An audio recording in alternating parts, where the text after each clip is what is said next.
Vanarama National League highlights show on BT Sport. With winter rapidly approaching, every game becomes more significant in England's 5th tier. And we'll bring you all of the drama from across the division over the next half hour. Coming up, it was Chris Kinnear's 600th league game at Dover, but could he keep them on top against managerless Orient? Wrexham and Sutton look to turn up the heat as they set their sights on the summit. And with yet more new faces in charge at Solihull, could Moors climb off the bottom? We start this week at the Matchroom Stadium, where Leyton Orient's season took another difficult turn on Tuesday with the departure of manager Steve Davis. Having taken charge in the summer following the O's relegation from League Two, Davis's side had initially shown some promise. But an 11-game winless run left them 19th in the National League and just 3 points clear of the drop. Assistant coaches Ross Embleton and Dean Brill took temporary charge, whilst Director of Football Martin Ling told us about his search for a permanent replacement. The thing that went wrong was results. You know, everything else, the components you looked at, training ground, his coaching methods and the players being in behind him, looked that it was still in place when he left the club. But 3 points from 33 in this league, even with some senior players out, is not good enough. I think we're looking at someone with experience, that if possible, experience of the National League would be an advantage. I think that's something that we maybe have learned from the first appointment.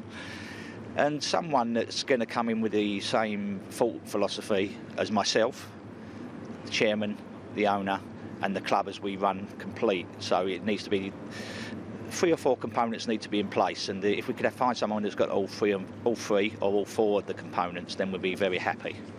More than 4,500 people packed the ground to see the struggling O's go head-to-head with league leaders Dover for the very first time. The visitors looking to pile on the misery and mark Chris Kinnear's 600th game in charge with another 3 points. And they were almost on their way in the opening seconds. James Allaby denied by Sam Sargent.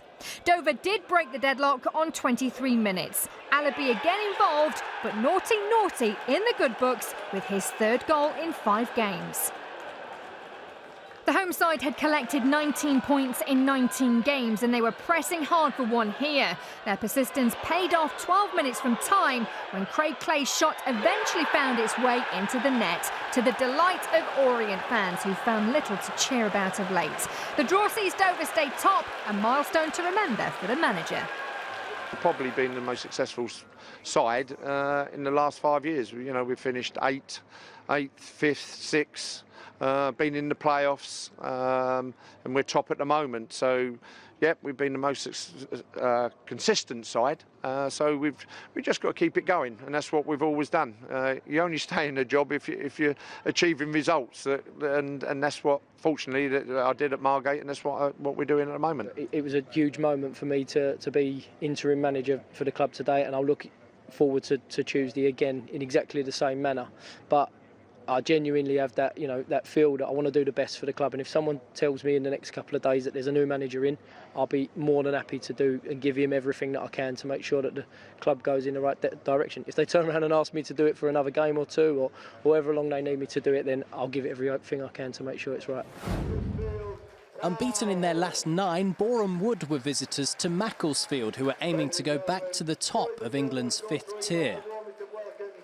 Inside the opening half hour, Danny Whitehead raced forward for Mac, denied by the goalkeeping of Wood's Grant Smith. The other side of the break, Elliot Durrell crossed for Ryan Lloyd. His header may have been goal-bound before it was deflected wide.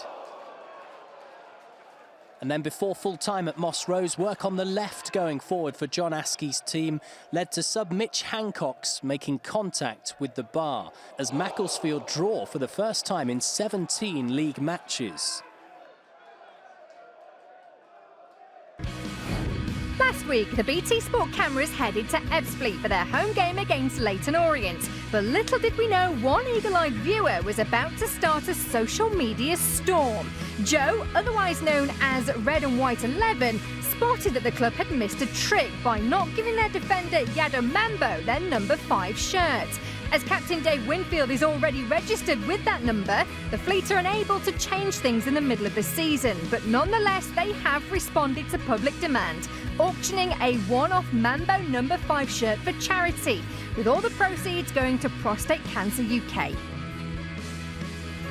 A wonderful gesture by the Kent outfit. But could they maintain their feel-good factor as they travel to high-flying Wrexham? After some early exchanges, it was the home side's patience that was rewarded just before the half-hour mark. Unfairly so in the eyes of the Fleet goalkeeper. Kevin Roberts with the cross and Chris Holroyd with the volley, which Nathan Ashmore clawed away, but not before it crossed the line, according to the assistant referee. 1-0 to the hosts, the visitors feeling very hard done by. Dean Keats' side boasts the joint best defence in the league, but Ebbsfleet almost became one of the few to break it down. Dean Rance with the header against the upright. The danger snuffed out by the official once again. Having only lost 3 games all season, Daryl McMahon's side may have felt like they'd run over a black cat on the way to Wales, as they were then on the wrong end of a penalty decision. Chris Bush felt he got the ball in his challenge with Holroyd. Wrexham's number 10 getting up to beat Ashmore for a second time, taking his tally to 6 for the season. The Dragons are now breathing down the neck of Dover in second, while McMahon rued the decisions which cost Ebbsfleet. Disappointed to lose in the end, especially the way we conceded the goals as well. Haven't seen them back again now already. The first one's probably very close to the line. If it is over it, I'm not sure it is. And the second one's a corner kick to Wrexham. It's not a penalty. It's never been a penalty in a million years. So disappointed with the decisions, but we move on to tonight. A first ever clash between Sutton United and Halifax. Before kick-off, Sutton's Craig Dundas was presented with his Player of the Month award for October. The home side hadn't lost in their last 8 in the National League. Kieran Cadogan hit the crossbar after driving at the Halifax defence. An entertaining first half was heading for a goalless climax when 3 minutes into added time another Cadogan run was turned into an opener by Ross Lafayette, his 3rd of the campaign. Paul Doswell's continuing to make improvements in south-west London. The other side of the interval, Sutton doubled their advantage via a goalmouth scramble and a rebound scored by Dundas. He's top scorer for the U's with 6. The last Halifax victory was back in September against Bromley. Minutes after going 2 down, Billy Heath's men found a way back into the game thanks to the head of Tom Denton. Like Dundas, he's on 6 goals. Halifax's momentum didn't last long as Lafayette made it 2 in a game for the first time since November last year when playing for Dover. With less than 10 minutes to go, activity again in the Sutton box. Penalty given after Danny Clark was taken out on the byline. Up stepped Matty Brown, but he couldn't register his 4th of the campaign as the bar helped out the home side. The spirited Halifax challenge did yield another goal moments later from close range. Scott Garner scored for the first time this season. It ended 3-2 though as Sutton move above Macclesfield into 3rd in the table.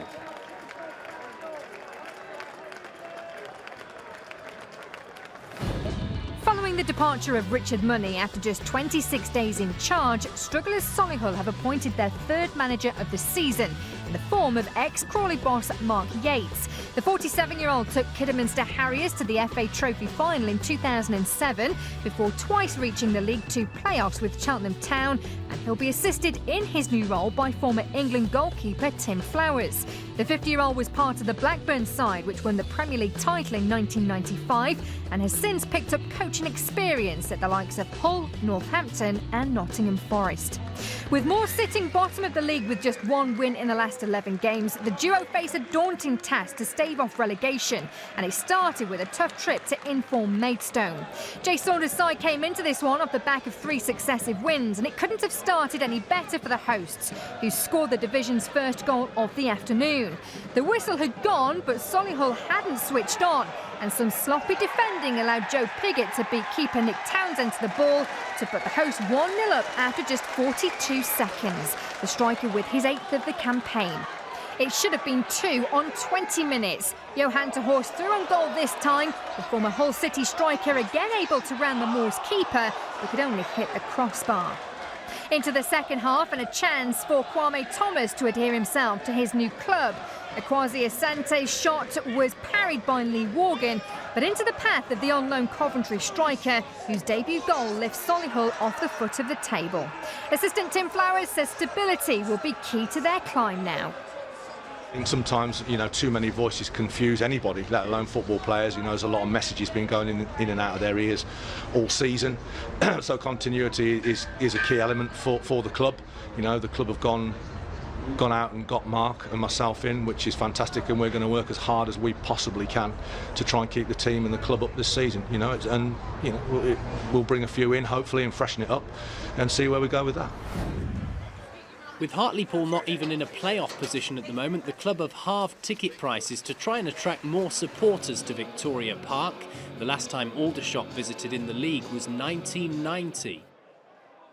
There was a minute to go at the end of a tight first half in the northeast in front of 3,500. A James Rowe assist was headed in past Scott Loach by Bernard Mensah, 1-0 at the break.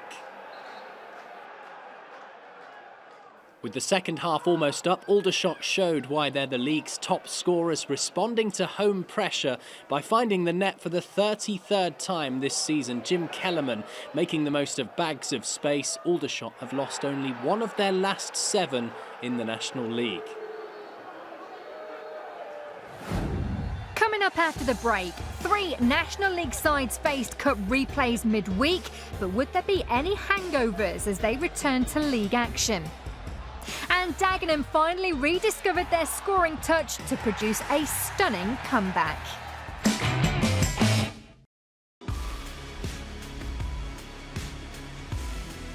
Several sides from the 5th tier were involved in FA Cup first round replays this week, yet none were more impressive than Anthony Limbrick's Woking. Sitting 32 places below their League One hosts Bury, the Cardinals stunned Gig Lane with a 3-0 upset. Ini Effiong with the pick of the goals. Woking face another big tie against Peterborough in round 2, but having gone 4 league games without a win, Limbrick and co were hoping for a more immediate boost as they hosted Maidenhead United. But their midweek heroics may have come at a cost, with 7 first-team players unavailable, leaving the Cards with just 3 subs. In the end, 4 changes were made to the lineup, which shocked the Shakers. One of them was 17-year-old academy keeper Sam Mason, who is making his senior debut between the sticks, but he couldn't stop Adrian Clifton firing home the first goal of the afternoon. Yet it was Carl Pentney at the other end who had to make a string of saves in order to maintain the Magpies' lead, including this one from Jamie Philpott. But he couldn't get to his back post in time to stop the tap-in from Charlie Carter, who netted his 4th of the season to level things up. Just 2 points separated the sides going into the game, but it could have been more as Clifton almost stole it late on. A point apiece means Maidenhead move up a place to 13th, but Woking, now without a league win in 5, dropped down 1 to 9th. I think it was a bit of a frustrating game and probably a little bit of a frustrating performance from us. To concede early again in the game was disappointing, but I thought the players once again showed a good reaction, got back into the game, and you'd probably say that we were the better side and created the better chances. Guiseley goalkeeper Johnny Maxted's the National League's current penalty-saving expert. After keeping out 2 against Bromley last Saturday, he was at it again midweek in the FA Cup, saving a couple in a shootout as the Lions upset Accrington, who are doing well in League 2. Guiseley's reward is a second-round clash at Mansfield, Paul Cox's old team. Dagenham and Redbridge away was the test this weekend. John Still's men had scored only twice in their previous 5 games. Less than 20 minutes in, the hosts were shocked in East London. A cross from fullback Lee Molyneux deflected past Mark Cousins, 1-0 to Guiseley. 5 minutes later, it was 2 for the club that have avoided National League relegation for the past 2 seasons on the final day. Mike Fondok-Talon on target this time. A terrific first half, still have more to offer. An inspired run from Sam Ling, then a cutback to Morgan Ferrier, a 6th of the campaign for him, the Daggers back in it. And Still's side still had time before the interval to equalise from a corner, captain Scott Doe making it 2-2. In the match's final 10 minutes, Maxted was able to deny Corey Whiteley, but not Luke Howell. Dagenham come from 2 behind to win for the first time in almost 8 years. There's a real determination about the players today, and it was a fantastic turnaround. And in the end, we could have probably won a bit more comfortable. So, great day, very pleased with the performance, and the result is crucial for us as well. We came here, played on the front foot, you know, scored two good goals, and then sat back and admired it for the next 20. And you can't do that, especially against teams like Dagenham. You can't do that away from home. The only National League side not to advance from the FA Cup first round replays was Tranmere Rovers, as a dream 1-1 draw in the initial tie at Peterborough quickly turned into a nightmare at Prenton Park. A hat-trick from Danny Lloyd sent 10-man Rovers crashing to a 5-0 defeat, and manager Mickey Mellon hoped that the result wouldn't derail his side's recent league resurgence as they headed north to face Gateshead. Just one goal had decided both games between these two last season, with the away side celebrating the victory on each occasion. Gateshead, who hadn't conceded in the last 4 games, almost found themselves on the back foot, James Norwood's header going close. Tranmere, who were without 8 players, threatened again as they had the better of the opening stages. This time Norwood putting former Manchester United trainee Lionel Cole through on goal. Dan Hanford was wise to the danger. And just as the game was heading for a stalemate and a deserved point for each, the Heed were handed all 3 points by Richie Sutton. That's the 6th time they've profited from an own goal this season, a tally none of their own players have reached. Heartbreak for Rovers then, but a 4th win in 5 for Gateshead. We had a lot of chances to test their goalie, and we never did. We never hit the target. In fact, we've won a game without hitting the target, I think. So obviously we need to improve on that. We had probably had more chances than them, but they had better chances than us. We thought we did more than enough to win the game. Had some really good opportunities, but we just get sucker punched right at the end in stoppage time. So we're disappointed, but the performance level was good, and we've just got to go again now. We've got 2 big games coming up this week, after Wednesday as well. The performance level was good in the whole, so just got to get on with it. Eastleigh had never lost to Barrow in a league match, and AD Pennock's men were the only National League club without an away victory this season. History didn't matter half an hour in, as Adi Yusuf's perseverance allowed Byron Harrison to poke in the opener past Graham Stack. Eastleigh started strongly after the restart, a flick James Constable header from a corner, making contact with the woodwork. Burnley loanee Jimmy Dunn fired home with the second half still less than 10 minutes old, a fine first senior strike. As Richard Hill's side tried to come back into the clash, Sam Matthews was denied. And so too was Ayo Obelay. Eastleigh have lost 5 of their last 8 as Barrow finally get that win on the road. Massive 3 points for us. Very good performance to come here, and it's a difficult place to come. Under no illusions about that. And we got a clean sheet, very pleased with a clean sheet, and 2 good goals. But no, it's a very big 3 points for us. To Hayes Lane, where playoff-chasing Bromley welcomed relegation-threatened Chester. 4 points from their last 2 games had seen Neil Smith's side sitting in 6th, whilst the visitors were without a win in 3 and desperate to lift themselves out of the drop zone. The game started brightly. Ross Hanna registering first for Marcus Bignot's side on 14 minutes with his first goal in 8 games. but the response was immediate. Luke Wanadio's effort saved by Alex Lynch, but Louis Dennis slotted in the rebound for his first goal on home turf this season. A share of the spoils in South London. Torquay still hadn't won on a Saturday all season. Would that change away to promoted Fylde, a first ever clash between these two in any competition? Gary Ower's men were looking to make sure it wasn't 3 games without a goal. Early on, Jennison Myrie-Williams went close. With 10 minutes to go before half-time, a Henry Jones corner wasn't cleared, falling to Danny Rowe, whose strength and precision got the better of Vincent Dorrell. Deep into the second half, more problematic Torquay defending. Dave Challoner's men were to secure their 6th victory of the campaign, and Rowe's now top scorer in the 5th tier with 10 goals.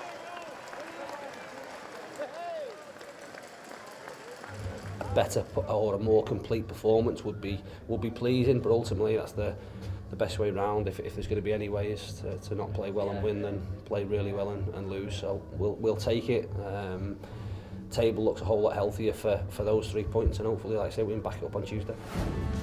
The win moves Fylde up to 16th, but Torquay again hit rock bottom after Solihull's new management secured a fine point at Maidstone. Guiseley came down to earth after their FA Cup high, whilst Barrow climb out of the bottom 4 thanks to that first away win of the season. At the top, Dover's lead remains a point after they were held by Orient. Wrexham and Sutton are now their nearest rivals, with Macclesfield also on 36 points. Aldershot move up to 5th after their first win on the road in 2 months, whilst Dagenham's comeback means they're now just a point off the playoffs. In National League South this weekend, 2 clubs going for the playoffs. It took only 8 minutes for Hemel Hempstead to take the lead against Welling United.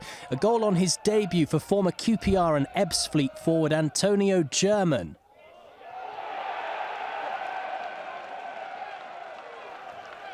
After another effort was disallowed, the home team were awarded a penalty as Joe Howe went down.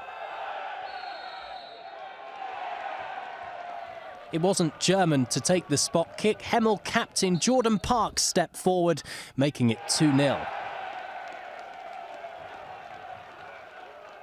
Less than a quarter of an hour after the restart, pressure from Welling paid off as Tom Bradbrook put the visitors back in the clash at Vauxhall Road. Then on 58 minutes, an equaliser for the Wings from halfway. The vision of Joe Healy made it 2-2, one of the goals this season in the 6th tier.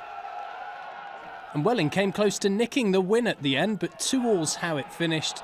The visitors and Hemel Hempstead are level on 31 points.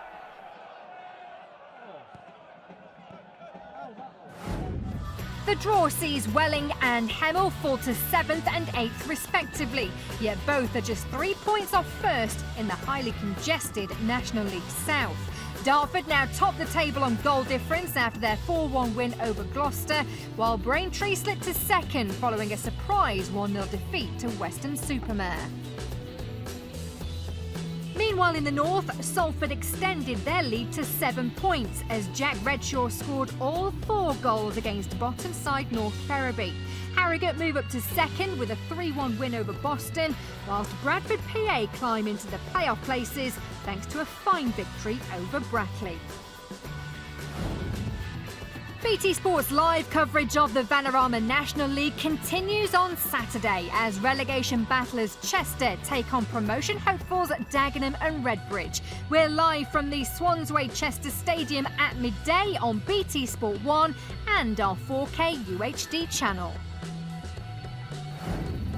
And we leave you with Maidstone man Chris Kinnear after his 600th league game as manager of Dover. The 63-year-old first took charge at Crabble in 1985 and across 2 spells has lifted the Whites from the depths of the Southern League to the top of the 5th tier.